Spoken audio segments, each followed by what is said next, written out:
Há 2 anos que são vitalmente importantes na história da Igreja Adventista do Sétimo Dia no último século: 1844 e 1888. Qual dos dois é mais importante? Lembre-se da Bíblia, há duas promessas, uma promessa e um cumprimento. Em Gênesis 3:15, temos a promessa de que Jesus destruiria o diabo. No livro de Mateus, há uma declaração que diz: está consumado. Qual dos dois é mais importante? Está consumado, a realidade, o cumprimento. Em 1844, Jesus inaugurou um novo ministério que ele nunca tinha exercido antes no Santuário Celestial para iniciar um processo. E em 1888, seu plano era concluir o processo. Era seu plano que Jesus voltasse muito breve, depois que uma mensagem final de preparo fosse dada. Eu acredito que 1888 foi o ano mais importante na história da Igreja Adventista do Sétimo Dia. Não somente pelo que prometia, mas pelo que aconteceu. Vamos prevenir qualquer dúvida sobre o significado deste ano. Eu vou compartilhar algumas citações de Ellen White dos materiais de 1888. Ela diz que esse foi o alto clamor de Apocalipse 18 para iluminar todo o mundo com a sua glória. Ela diz que esta mensagem deveria mostrar mais proeminentemente perante o mundo o Salvador crucificado. Ela diz que não há ponto que precisa ser repetido mais frequentemente do que a impossibilidade do homem caído merecer qualquer coisa por suas próprias obras, por melhores que sejam. E eles precisavam ouvir isso e nós também precisamos. O Salvador erguido, que providenciará o poder que você e eu não temos. Agora, não houve ampla aceitação dessa mensagem naquele tempo, e ela teve outra mensagem. Ela disse: saí do caminho, irmãos, não vos interponhais entre Deus e sua obra. Se não sentis sobre vós mesmos o encargo da mensagem, então preparai o caminho para aqueles que sentem essa responsabilidade. Será que esse conselho ainda vale hoje?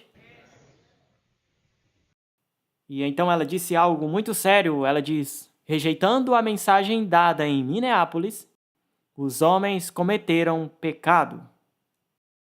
Linguagem séria. Era destinada aos líderes da igreja naquele tempo. Se você quer as referências dos textos, eu os encontrei nas seguintes páginas: 1575, 1336, 811, 377 e 914. Além disso, 26 anos mais tarde, aliás, mais do que isso, em 1926, isso daria 38 anos mais tarde, o pastor A.G. Daniels escreveu um livro chamado Cristo, Nossa Justiça, e eis o que ele disse: é difícil entender como pode haver qualquer mal-entendido ou incerteza quanto ao endosso celestial a essa mensagem. É de maior significado para a igreja do presente do que poderia ter sido em 1888. Quanto mais nos aproximamos do grande dia do Senhor, tanto mais imperativo será a obra de purificação da alma que essa obra foi enviada a realizar. Certamente temos todos os motivos para um novo estudo de coração e proclamação dessa mensagem. Isto está nas páginas 25 e 26 de Cristo, Nossa Justiça. Será que isso ainda é um bom conselho hoje? É mais imperativo do que nunca entender essa mensagem. Eu vou convidar um amigo meu agora. Seu nome é Ron Duffield e, como já mencionamos, ele escreveu um livro chamado O Retorno da Chuva Serôdia. Se você quer saber qual livro é o padrão ouro para entender o que aconteceu em 1888 e a história deste tempo e qual o resultado da rejeição naquele tempo, esse é o livro para você ler. O Retorno da Chuva Serôdia. Ron, qual foi a tua impressão? O que te deixou empolgado sobre esse assunto e essa mensagem? Bem, talvez como outros jovens adventistas que cresceram num lar adventista, sendo de fato um adventista de quinta geração, cresci num lar adventista, estudei em escolas adventistas, mas quando cheguei à universidade, por minhas próprias escolhas e pelo ambiente, eu sabia quase nada das nossas verdades adventistas, verdades bíblicas sobre as quais esta igreja está fundamentada. E nesse momento foi muito fácil para mim sair pelo mundo E não foi agradável. E, curiosamente, alguns anos depois, por uma série de acontecimentos, encontrei-me no outro extremo, em um ministério independente que chamava a Igreja de Babilônia. Eu estava tentando compensar o passado, e isso também não funcionou. Mas, por uma série de outros acontecimentos, em 1987, deparei-me com o livro sobre 1888 e, mesmo não sendo um leitor na época, fui levado a estudar aquela mensagem tão preciosa, da qual nunca tinha sequer ouvido falar do evento. E começou a responder a perguntas que eu nem sabia que tinha sobre o grande conflito, sobre o que é pecado, o que Cristo fez, por que Cristo realmente veio a esta terra. Será que importa que natureza ele tinha? E o que significa que ele é o nosso exemplo? O que é a verdadeira justiça pela fé, não apenas teologicamente, mas na prática? E quanto à perfeição do caráter? E quanto àquela última geração? Todas essas perguntas realmente se tornaram questões para mim, e as respostas vieram com o estudo da história de 1844, 1888, dessa mensagem tão preciosa. Mas eu também descobri, como uma das citações que você acabou de ler, que Satanás conseguiu, em grande medida, ocultar do nosso povo essa mensagem do alto clamor. E talvez uma das maiores experiências da minha vida tenha sido chegar à conclusão de que Deus não tinha culpa pelo atraso. Sempre tive a ideia de que Ele mentiu para nós, prometendo vir em breve. E então, onde está Ele? Ele não apareceu? E de repente percebi que tudo está ligado a esta mensagem laodiceana nesta história e que Deus não tem culpa. E essa foi a motivação. Eu nunca tive a intenção de escrever um livro, mas a partir do meu estudo pessoal, O Retorno da Chuva Serôdia e O Ferido, o verdadeiro objetivo desses livros é tentar enfatizar que Deus não é o culpado por essa longa demora. E há 30 anos o estudo dessa mensagem e as respostas para essas perguntas têm sido uma bênção para a minha família e para mim, e agora para o meu ministério. E eu acredito que entender a nossa história e aquela mensagem que Deus nos enviou em 1844, tudo isso junto, nos ajudará pessoalmente e como igreja a lidar com a maioria, se não todos, os desafios que enfrentamos hoje. E é por isso que acredito que 1888 é importante. Deus seja louvado. Obrigado, Ron. Obrigado por compartilhar seu testemunho, pessoal. O que eu vou fazer nessa noite não é um sermão. Vocês ouviram um poderoso sermão do Mike Lambert. Teremos um pequeno estudo ao arrematarmos esta noite de sexta. Qual é, de fato, o conteúdo dessa mensagem? Por que ela foi tão significativa? O que Deus estava tentando nos dizer? O que estava em jogo? Wagner e Jones focaram na habilidade do Evangelho de modificar o coração de alguém e de nos salvar do pecado. Aqui está uma citação de Wagner de seu livro Cristo e Sua Justiça, páginas 65 e 66. Quando Cristo nos cobre com a capa de sua própria justiça, ele não oferece um encobertamento do pecado, mas remove o pecado.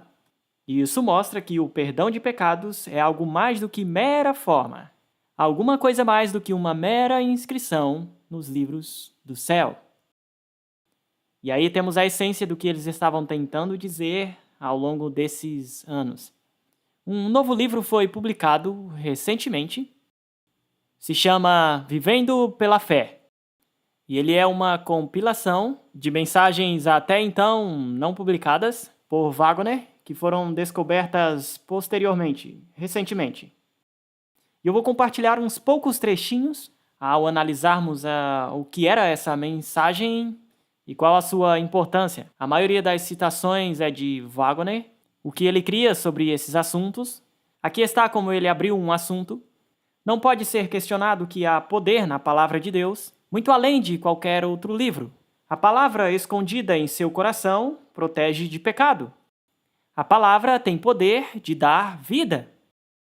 Então ele cita o texto de 1 João 3:9. Quem quer que é nascido de Deus não comete pecado, porque sua semente permanece nele e ele não pode pecar, porque é nascido de Deus. E então ele acrescenta estas palavras. Quão simples!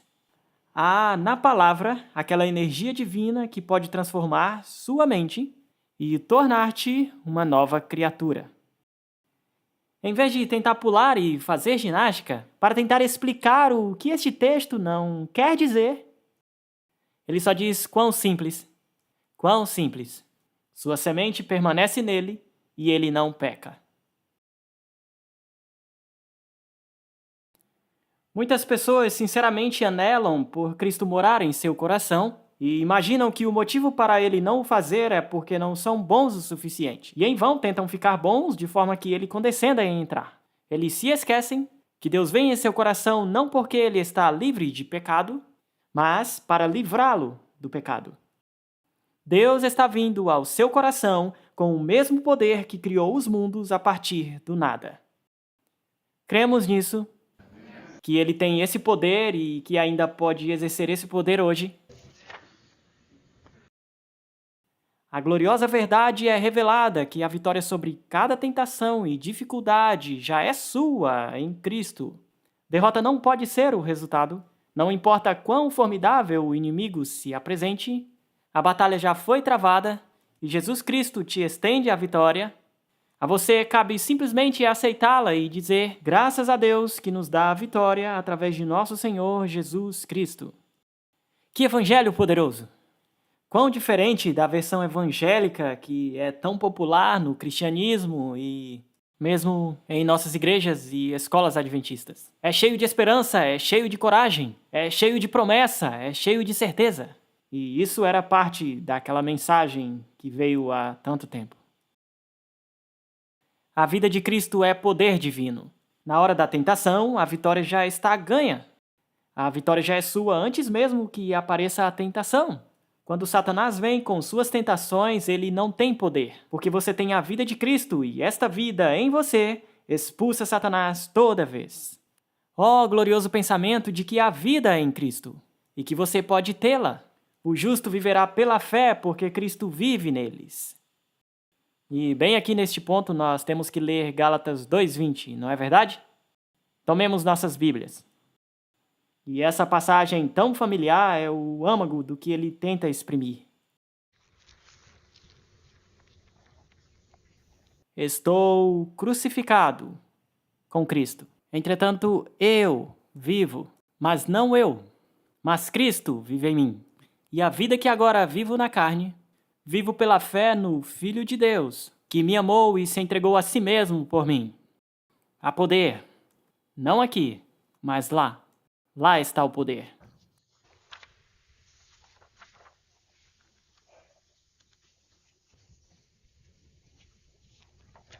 Ao ele continuar nisso, há outro texto que merece nossa atenção, Romanos capítulo 1.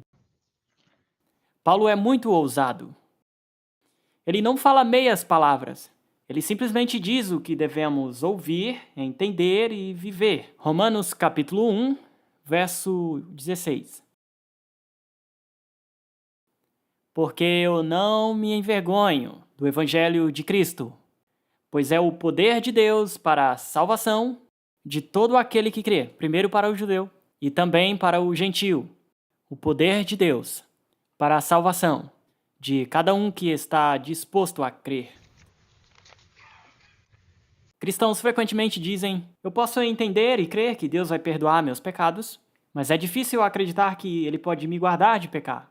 Pessoas assim têm muito que aprender sobre o que significa perdão de pecados. Mas, sabem, há tanto mal entendido hoje sobre justificação, perdão e novo nascimento. E ele está escrevendo aqui: há muito o que aprender sobre o que significa perdão de pecados.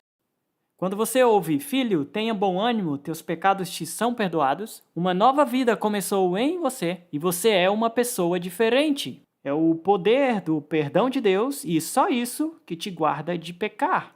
Portanto, o perdão é mais do que uma declaração em um livro, em algum lugar. É uma vida nova que começa em você. Você é uma pessoa diferente. Você é diferente porque há um poder interior. O que significa ser justificado?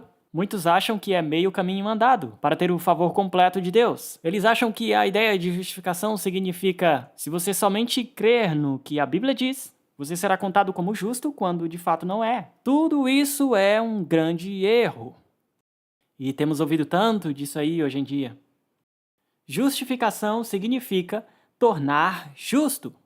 Se você soubesse quão radical é essa declaração em círculos teológicos, justificação é tornar, não declarar. Claro, inclui declarar, mas é muito mais do que isso. Justificação é tornar justo. Ser justo significa ter justiça. Quando você é justificado ou tornado justo, você é tornado um cumpridor da lei. Ser justificado pela fé é simplesmente ser feito um cumpridor da lei pela fé. Isso não significa que a justiça de Cristo que ele realizou há 2000 anos está pronta para você para simplesmente ser creditado na sua conta. Mas significa que a justiça presente e ativa é dada a você. Cristo vem para viver em você quando você crê. Assim significa que não pode haver estágio mais elevado do que o da justificação. Veja que a mensagem de 1888 não foi uma repetição da mensagem de justificação reformada. Foi além disso. Repare que, vez após vez, ele diz que o dom da justificação é o tornar justo o indivíduo.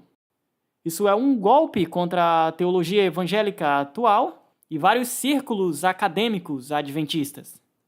É muito comum dizermos justificação igual a perdão e santificação igual a poder. Mas não nas mensagens de Jones e Wagner. Era o poder da justificação, o aspecto singular de sua mensagem. Isso nos muda de dentro para fora, nos dá novos valores, nos tornamos uma nova criatura. Então a santificação é fácil. Só dizemos: o que, Senhor? Estou disposto a fazer o que o Senhor pedir. Justificação é a parte central e justificação é a parte poderosa. E a santificação vem naturalmente por si só, se a justificação está no seu devido lugar. Só um pouco mais e depois eu vou dizer outra coisa. Estou crucificado com Cristo, entretanto eu vivo. Fica claro que a religião cristã é uma religião do tempo presente. Na vida cristã, nada tem valor a não ser o que está no presente. O novo nascimento é um processo contínuo e, assim, algo que está sempre presente. Muitos que professam ser cristãos estão sempre olhando ou ao passado ou ao futuro. Cristianismo no presente te leva exatamente onde te encontra. Cada momento vai se tornar o agora assim que você o atinge. Por isso, a única coisa a fazer é só olhar para ele agora e crer agora, sem referência às suas falhas passadas ou esperanças futuras. O único ponto de partida na vida cristã é agora. O único ponto alcançável é agora. É olhando a Cristo agora. É quando você esquece de viver no momento presente, olhando para aquele outro momento quando Jesus providenciaria graça e força que você falha. Que princípio importante é esse? Não podemos olhar para o que foi realizado ou como falhamos no passado. Também não podemos olhar para o futuro, para o que esperamos que aconteça. Mas é agora que você e eu estamos interagindo com Deus e Jesus Cristo. É agora. E podemos ter a certeza da salvação agora. Podemos ter a esperança de desenvolvimento de caráter cristão agora, baseados na realidade do tempo presente. Nós podemos ter a mente de Cristo agora. Cristianismo no tempo presente.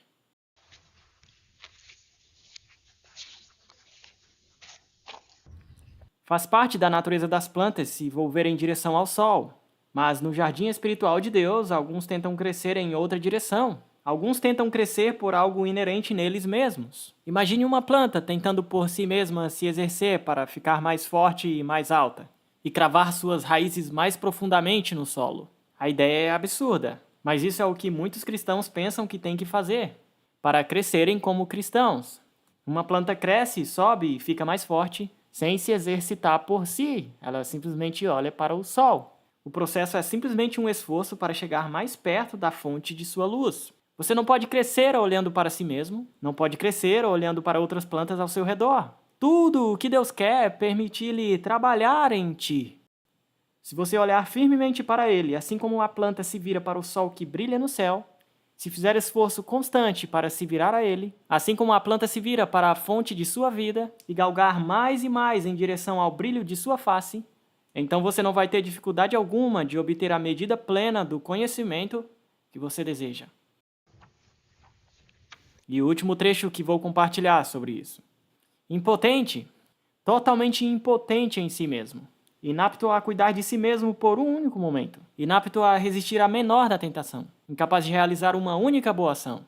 Mas repare bem, um poder invisível tomou posse de você, uma nova vida o reanimou, e eis que você subjugou reinos, praticou a justiça, alcançou as promessas, fechou as bocas dos leões, apagou a força do fogo, escapou do fio da espada, da fraqueza tirou força, na batalha se tornou valente, pôs em fuga os exércitos dos estranhos. Onde tremia e caía, agora você está inamovível, como uma casa construída sobre a sólida rocha. Mas mesmo que você seja a pessoa mais carente que já viveu, Deus está disposto a te acolher e trabalhar através de você da forma mais maravilhosa por sua poderosa palavra. Ele ama fazer isso. Ele escolheu as coisas fracas do mundo para confundir as coisas que são fortes. E as coisas baixas e desprezíveis do mundo, Deus escolheu.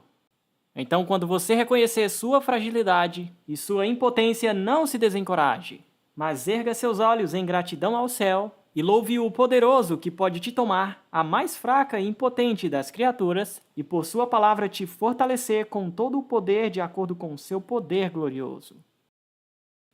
O que acham, irmãos e irmãs? Essa mensagem não tem poder? Ela não tem esperança e segurança? Deus está ansiosamente procurando o fraco e impotente. Se sente fraco nesta noite, você é o que Deus está procurando. Os que não veem nada de digno ou recomendável em si mesmos, que à própria vista não merecem nada, que permitem Deus ativar o poder do Evangelho em suas vidas, transformando-as nas maravilhas do universo. Esta geração, que o pastor Wagner estava esperando que fosse a sua geração, e que eu espero que seja a nossa geração, será lembrada por toda a eternidade, como aquilo que Deus fez no pior dos tempos, nos possíveis piores recipientes que ele poderia imaginar por seu presente, e como os transformou para se tornarem as maravilhas do universo pelo resto da eternidade. Bem, essa era a mensagem que estavam dando naquela época, sobre o poder de Deus. Vá comigo ao livro de Tito. Tito, capítulo 3. Há uma pequena passagem bem simples aqui, que expressa tão bem a justificação e de maneira muito simples.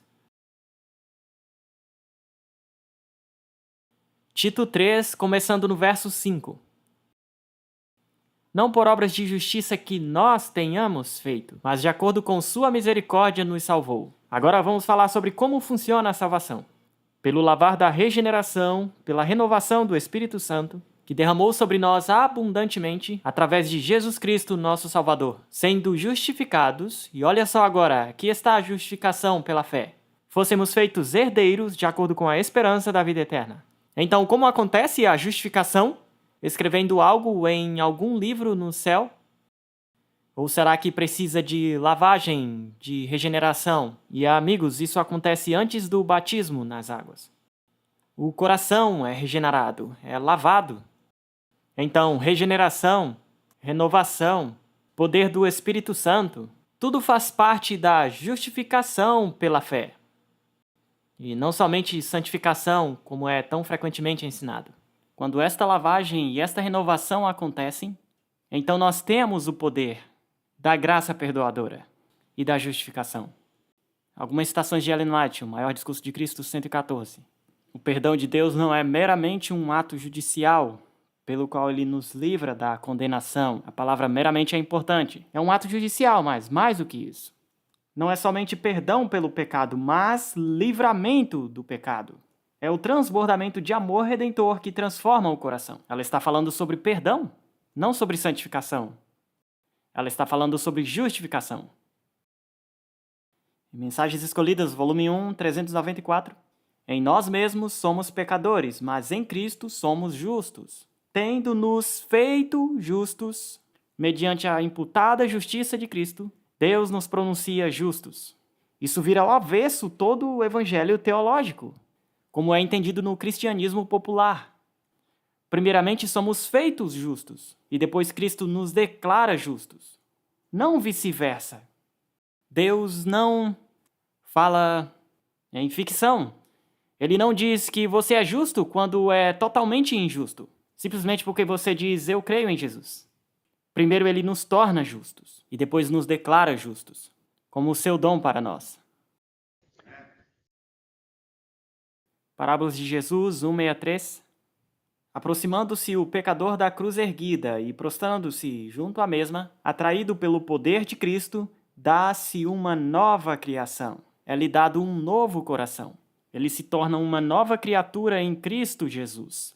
Deus mesmo é justificador daquele que tem fé em Jesus. Tudo isso faz parte da justificação. Nova criatura, transformação, mudança de coração. Atualmente tem havido um grande esforço para separar o poder transformador do Espírito Santo da justificação, ensinando que podemos ser justificados primeiro e, mais tarde, em uma fase do novo nascimento da santificação, há uma experiência de transformação. Isso não é bíblico. Isso não é o que a Bíblia ensina. Há poder na justificação e no perdão. Separar o declarar justo do tornar justo é uma das piores separações que já aconteceram na compreensão do Evangelho. E isso é epidêmico, irmãos e irmãs, dentro da nossa querida Igreja Adventista. Precisamos conhecer o que estamos ouvindo. Essa teologia encoraja os cristãos a tolerar o pecado em suas vidas, porque mais tarde eles se tornarão justos. Agora mesmo sou declarado justo, mesmo que esteja pecando em quantidade considerável. Essa é uma mensagem que temos que dominar bem. Mensagens Escolhidas, volume 1, 366. Embora Deus possa ser justo e, ao mesmo tempo, justificar o pecador pelos méritos de Cristo, homem algum pode cobrir sua alma com as vestes da justiça de Cristo, enquanto comete pecados conhecidos ou negligencia conhecidos deveres. Deus requer a completa entrega do coração antes que possa ocorrer a justificação. E para que o homem conserve essa justificação, deve haver obediência contínua, mediante ativa e viva fé, que opera por amor e purifica a alma. Duas condições: entrega do coração e obediência. Alguns dirão, bem, isso é legalismo. Isso é ser salvo pela fé mais obras. Pense bem em o que acontece em um lançamento de foguete. Lá no Cabo Canaveral, lançando vários astronautas ao espaço. Qual é o poder, qual é a causa de uma viagem espacial bem-sucedida? É a combustão dos motores. Os motores explodem cheios de força e a máquina tão pesada se move rapidamente ao espaço. Bem, como seria se os astronautas dissessem dá muito trabalho entrar nessas vestes apertadas? E subir o elevador muito alto me faz ficar tonto. Ter que me enfiar pelo corredor apertado e amarrar-me naquele assento estreito, naquela cápsula. Eu não quero fazer nada disso. Prefiro ficar lá embaixo no portão onde há segurança. Haveria algum passeio espacial para astronautas nesse dia? 3 meses lá embaixo no porão. Nada de passeio para os astronautas. Veja, é muito simples. A causa para o lançamento é o poder dos motores. E as condições para a viagem espacial são entrar nas vestes, se apertar na cápsula e se amarrar nos assentos. Os astronautas estão simplesmente se colocando no lugar onde está o poder. O que acha? Algum paralelo aqui para nós? Fazer obras boas não nos faz merecer a salvação. Mudar nossos hábitos não nos faz merecer a salvação. Há apenas uma causa da salvação. E essa é a vida e morte de Jesus Cristo e a misericórdia de Deus. Mas posicionar-nos onde se encontra esse poder requer-se condições que não contribuem para a salvação, mas sem elas a salvação não pode acontecer. As condições são entrega e obediência de coração. E isso é o que não é bem compreendido na maior parte do cristianismo. A diferença entre condição e causa. não é fé mais obras. É sempre fé que obra. É disso que estamos falando. Agora, outro assunto. Estamos brevemente lidando com alguns dos assuntos cruciais da mensagem de 88. Nós sempre cremos em justiça pela fé, sempre cremos em justificação e santificação desde os primeiros dias dessa mensagem. Tivemos uma doutrina esqueleto do Evangelho. E vocês sabem o que deu vida a esse esqueleto na pregação de 1888? O que causou o surgimento de reavivamentos? Não é um ensinamento novo de como ter os pecados perdoados, apesar de essas declarações que fiz serem poderosas. Foi a pregação sobre alguém que desceu para viver entre nós, viveu toda a sua vida na terra, no lugar mais perigoso e na natureza mais perigosa que alguém poderia imaginar. Caída, pecaminosa, natureza, tentado nas paixões tempestuosas de nossas mentes nesta natureza, e mostrando como esta natureza pode ser subjugada ao poder do Espírito Santo, e no caso de Cristo não prevaleceu uma única vez, e não se manifestou em decisão, ação ou em palavra. Nenhuma vez. Deus tem esse poder sobre nossa natureza caída. E isso foi o que deu vida ao esqueleto da justiça pela fé, na pregação dessa mensagem, em 88 e nos próximos anos. Esse poder vivo de Jesus Cristo tendo descido perante nós. E o que considero trágico é que esta apresentação dinâmica e comovente dessa luta de Cristo para viver em submissão ao seu Pai Celestial foi calada, foi omitida e coberta com explicações sofisticadas que excluem essa vitória poderosa que Cristo teve. Por que estamos ignorando? Por que estamos negligenciando o que Cristo fez e o que Deus fez através dele nesta natureza? É quase uma conspiração de silêncio sobre a pregação dessa muito poderosa mensagem. Nós trocamos uma verdade clara por explicações muito sofisticadas e separações e discussões acadêmicas. Décadas se passaram. A carne caída passou a ser menos enfatizada, quase omitida. Os que fizeram isso, temos que deixar bem claro, não eram desleais, eles não eram insinceros, eles acharam que estavam criando pontes para com pessoas fora de nossa comunhão. Mas a negociação de um pouquinho de reconhecimento em troca de quase nada. Abriram mão de algo muito, muito importante. Cristo vivendo na natureza muito perigosa de nossa carne caída. Dependendo de Deus todo dia, lutando com lágrimas, orando noites inteiras, chorando perante Deus por causa das lutas de sua própria natureza. Largar mão disso por um pequeno reconhecimento, uma pequena aceitação. Um erro trágico foi cometido. E no mesmo grau que essa mensagem foi perdida de vista, no Adventismo do sétimo dia, nesse mesmo grau, a doutrina da justiça pela fé se tornou uma doutrina esqueleto novamente em nosso meio, com implicações legais somente, e não implicações transformadoras. Essa foi uma parte muito essencial dessa mensagem desse tempo. Quero que tomem novamente suas Bíblias, deem uma olhada comigo em João 14:10. Uma das razões mais importantes porque Jesus desceu a este mundo está expresso neste simples texto. João capítulo 14, verso 10. Ele está falando com Filipe, e você sabe que Filipe está tendo seus problemas aqui. Viu eu o Pai? Filipe quer saber. Mostra-nos o Pai, por favor. Verso 10. Não crês tu que eu estou no Pai, e o Pai está em mim? As palavras que eu vos digo, não as digo de mim mesmo, mas o Pai que está em mim é quem faz as obras. O que Cristo veio fazer? Revelar o Pai. Essa foi a sua missão primária. Ele estava revelando como o Pai agiria e como é o caráter do Pai. Agora, Satanás fizera sérias acusações contra o pai e também contra o filho, é claro. Eu vou ler 2 citações que são tão importantes quanto a acusação que Satanás fez contra Deus, de Manuscript Releases, volume 5, 112. Satanás, o anjo caído, declarara que ninguém poderia guardar a lei de Deus depois da desobediência de Adão. Ele afirmou que toda a raça estava sob seu controle. Repare sua afirmação.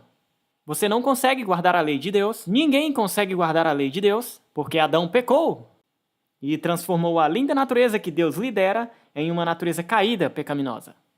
Ninguém pode guardar a lei sob tais circunstâncias. Signs of the Times, 16 de janeiro de 1896. Satanás declarou, agora lembre-se que fora feita uma acusação. Satanás declarou que era impossível para os filhos e filhas de Adão guardar a lei de Deus. Assim, atribuiu a Deus uma falta de sabedoria e amor. Se eles não conseguem guardar a lei de Deus, então haveria falta no legislador. Agora ponhamos nosso nome lá. Ele disse que era impossível para você obedecer à lei de Deus e para mim obedecer à lei de Deus. E se nós não conseguimos obedecer à lei de Deus, é um problema da lei de Deus e um problema do caráter de Deus. Essa é a acusação. Outra vez, da mesma referência. Jesus se humilhou, revestindo sua divindade com a humanidade, para que pudesse figurar como cabeça e representante da família humana e, por preceito e exemplo, condenar o pecado na carne e desmentir as acusações de Satanás. Como Cristo poderia revelar o Pai? Mostrando que Satanás era um mentiroso. Qual foi uma das principais acusações de Satanás? Seres caídos com naturezas caídas não podem guardar a lei de Deus, é impossível. E isso é o que se ouve por todo o mundo cristão hoje e dentro do adventismo também. Enquanto você tiver uma natureza caída, você não pode obedecer à lei de Deus perfeitamente. Essa é a acusação de Satanás. E Jesus vem desmentir essa acusação. Em uma simples citação em My Life Today 323, revelando ao universo celestial, a Satanás e a todos os caídos filhos e filhas de Adão, que por sua graça a humanidade pode guardar a lei de Deus. Isso foi o que ele veio provar. Através de sua graça, você e eu podemos guardar a lei de Deus. A acusação de Satanás é que é impossível. Jesus provou que é possível. Mas apenas se ele veio em natureza caída. Se ele tivesse vindo em uma natureza não caída, como é tão ensinado nesses dias, significaria que Adão não poderia guardar a lei de Deus. Não diz nada sobre você e eu. Não responde à acusação de Satanás, de que seres humanos caídos não podem obedecer à lei de Deus. Se ele tivesse vindo em uma natureza parcialmente de Adão e parcialmente minha, isso prova que alguém com a natureza parcialmente de Adão e parcialmente como eu consegue guardar a lei de Deus. Ainda não vi pessoas assim por aí. Isso também não responde às acusações de Satanás. A única maneira que ele poderia ser nosso substituto, repare que não estamos falando de Jesus como exemplo aqui. A única maneira que ele poderia ser nosso substituto e morrer na cruz do Calvário, podendo nós assim ter salvação por Satanás ter sido derrotado no está consumado, é Jesus provando que Satanás está mentindo quando ele diz: a natureza humana caída não pode guardar a lei de Deus. Isso é a importância desse assunto. Jesus não pode cumprir sua missão sem tomar essa natureza.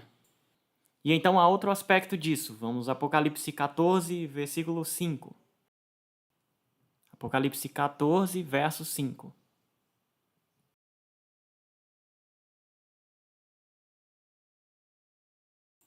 A última geração, os 144.000, e na sua boca não se encontrou mentira, porque estão sem falta perante o trono de Deus. Sério mesmo? Uma geração inteira sem falta? Será mesmo que Deus pode produzir uma geração como essa? Essa é uma promessa grande demais, mesmo para Deus cumprir.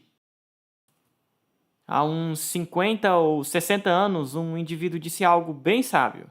Os que ensinam que Cristo tomou uma natureza humana superior chegam à conclusão lógica de que é impossível para o resto da humanidade obedecer perfeitamente à lei de Jeová nesta vida. Se Jesus tomou uma natureza superior e obedeceu à lei de Deus, eu não tenho essa natureza, eu nunca terei essa natureza enquanto viver nesta terra, e isso significa que eu não posso viver esse tipo de vida. Então, novamente, se for para Deus realizar esse grande milagre, toda uma geração selada, sem pecado, antes da segunda vinda de Cristo, então eu preciso de alguma prova de que isso pode ser realizado. Irmãos e irmãs, ele providenciou esta prova. Não é uma promessa de papel, empilhada no livro de Apocalipse. É uma promessa viva por alguém que revelou por 33 anos o poder de Deus para a obediência. E eu posso ter a prova que isso pode ser realizado. Cristo guardou a lei, provando sem margem para controvérsia que o homem também pode guardá-la. Muito, muito importante. Então, o ponto que quero deixar é simples. É que a mensagem de Jones e Wagner, de que Cristo viveu em nossa natureza caída, perigosa e tempestuosa, é uma mensagem absolutamente essencial se é para existir os 144 mil na última geração da história humana. Não pode acontecer de outra maneira. Vou compartilhar mais alguns textos e então vamos encerrar nosso estudo de hoje à noite. Este texto está em Jesus Meu Modelo, página 39, parágrafo 4. Devemos ser sempre gratos por Jesus ter provado, por fatos de verdade, que o homem pode guardar os mandamentos de Deus, contradizendo a falsa afirmação de Satanás de que os homens não podem guardá-los.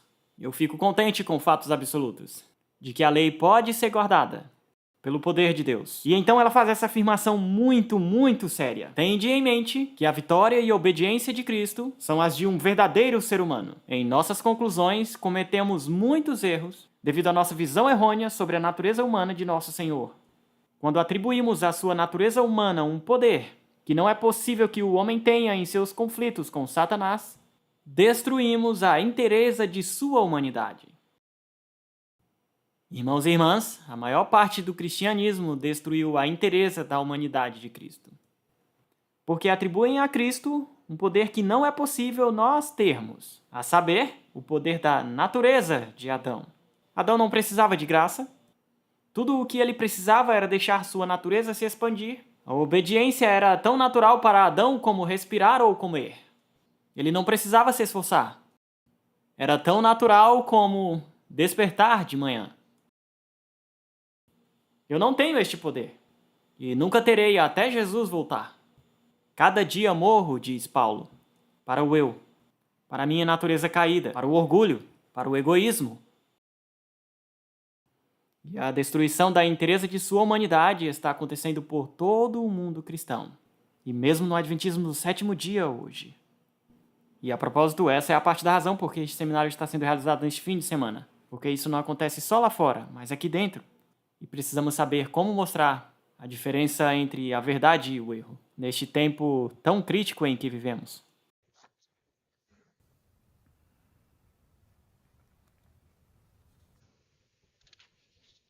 Bem, tem outras citações, mas penso que vou deixar...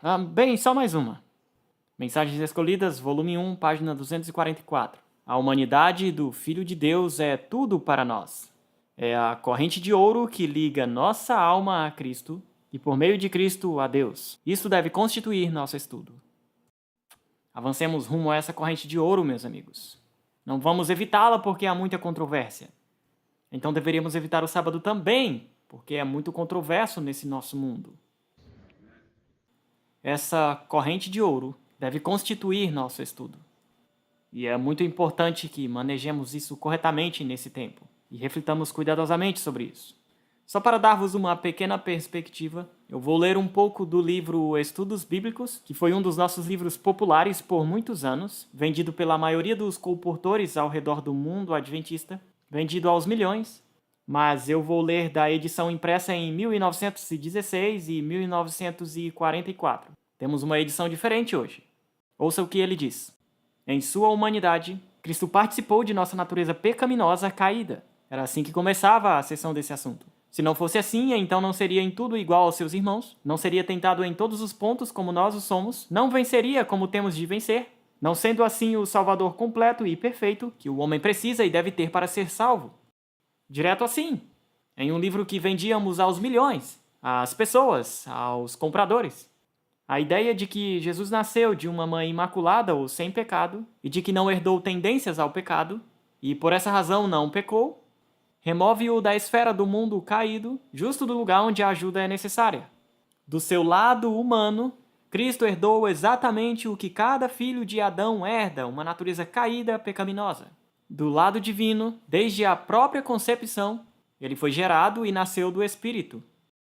O quadro está todo pintado em um simples livro de estudo bíblico, que vendemos por décadas, até que passamos a considerar isso não tão popular entre aqueles que estávamos tentando impressionar. E decidimos mudar isso para que tivéssemos melhor aceitação de certos grupos religiosos. Isenções, é disso que estamos falando. Falaremos mais sobre isso amanhã. Era Cristo isento de certos aspectos da hereditariedade? É isso que tem sido ensinado. E acho que precisamos dar uma olhada muito cuidadosa nisso. Vou concluir agora, esta noite, com 2 indivíduos que entendiam esse assunto tão bem como sempre foi entendido na Igreja Adventista do Sétimo Dia. Um deles não é tão popular hoje em certos círculos. Seu nome é M. L. Andreessen. Em seu livro O Ritual do Santuário, no penúltimo capítulo, ele concluiu com a seguinte declaração. Ele escreve: "O assunto mais importante no universo não é a salvação do homem, por mais importante que pareça ser. O mais importante é a limpeza do nome de Deus das falsas acusações feitas por Satanás. A controvérsia está se finalizando. Deus está preparando o seu povo para o último grande conflito. Satanás também está se preparando. O assunto está diante de nós e será decidido na vida do povo de Deus. Deus está dependendo de nós como dependeu de Jó. Estamos vivendo no dia antitípico da purificação do santuário. Cada pecado deve ser confessado e pela fé ser enviado ao juízo. Assim como o sacerdote entra no lugar santíssimo, assim o povo de Deus deve estar agora face a face com Deus. Deve ter certeza que cada pecado foi confessado para que não permaneça nenhum resquício de mal. E a próxima citação é o resumo da expiação final que está agora em andamento. A purificação do santuário no céu depende da purificação do povo de Deus sobre a terra. Quão importante, pois, é que o povo de Deus seja santo e irrepreensível. E então neles cada pecado deve ser consumido, para que possam estar de pé perante um Deus santo e conviver com o fogo consumidor. Isso vai precisar de um milagre. E se alguém pensar, bem, isso é meramente a perspectiva do Andreessen. Que tal esta citação de Ellen White em Maranata 249? Deve haver uma purificação da alma aqui na terra, em harmonia com a purificação do santuário no céu efetuada por Cristo.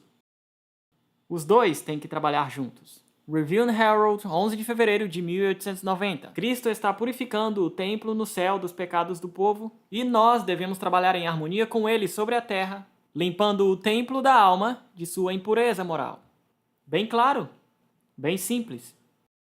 Agora irei encerrar com A.T. Jones. Há muito tempo. Há 2 lugares ocupados no término do mistério de Deus. Um lugar é o mundo propriamente dito, onde o evangelho deve ser pregado. O outro lugar são as vidas dos que creem na verdade.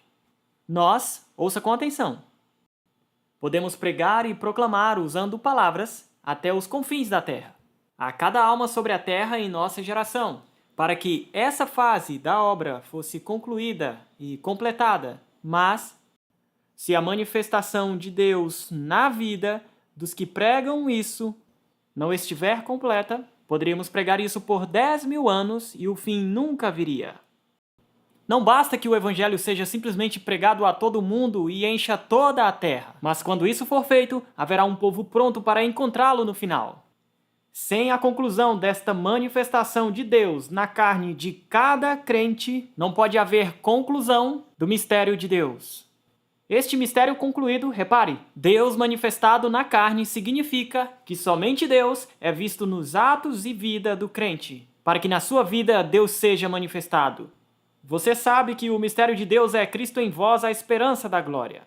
Então, o mistério de Deus concluído é a conclusão do crescimento, a manifestação de Cristo no crente, para que possamos permanecer neste mundo na imagem de Jesus Cristo, refletindo somente a Ele, para que quando o crente for visto, somente Cristo será visto. Tudo o que for dito, tudo o que for feito, cada inflexão da voz, tudo o que somos vai falar só de Cristo. Só isso é a conclusão do mistério de Deus em verdade, do jeito que está valendo.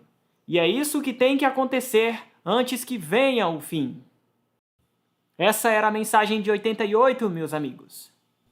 Ele diz: cada pregação do santuário, cada estudo sobre o santuário, cada proclamação do santuário, que não pregue e proclame o fim da transgressão na vida daquele que o prega, que não se manifesta no conseguir o fim dos pecados na sua vida, que não inclui o fazer a reconciliação de iniquidade naquele que dá a mensagem, que não traz justiça eterna à vida daquele que está pregando, não está de forma alguma pregando a mensagem da purificação do santuário.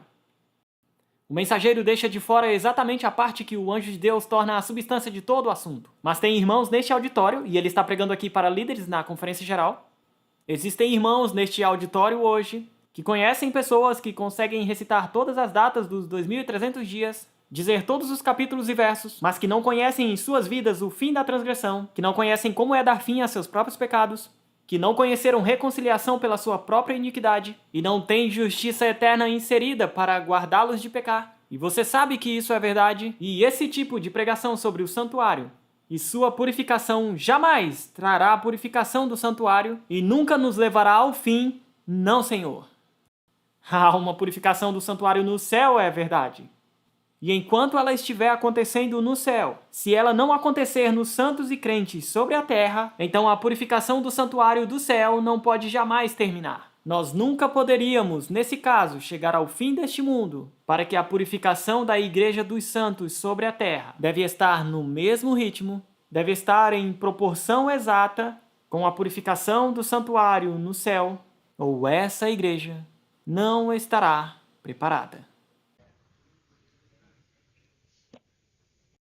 Esses são alguns recortes da mensagem de 88. Poder no perdão. Jesus Cristo refutando cada acusação que Satanás fez. Uma purificação total, plena, completa. Uma purificação do pecado no coração de todo aquele que recebe o selo de Deus, para a vindicação do nome de Deus e para provar que Satanás está mentindo. É por isso que eu acredito que esta mensagem é a única mensagem hoje que vai nos levar ao fim do mundo. Nenhuma mensagem nova. Nenhuma nova interpretação. Nenhuma tentativa de ganhar mais pontos de relações públicas com aqueles que não estão felizes pela forma que fazemos as coisas.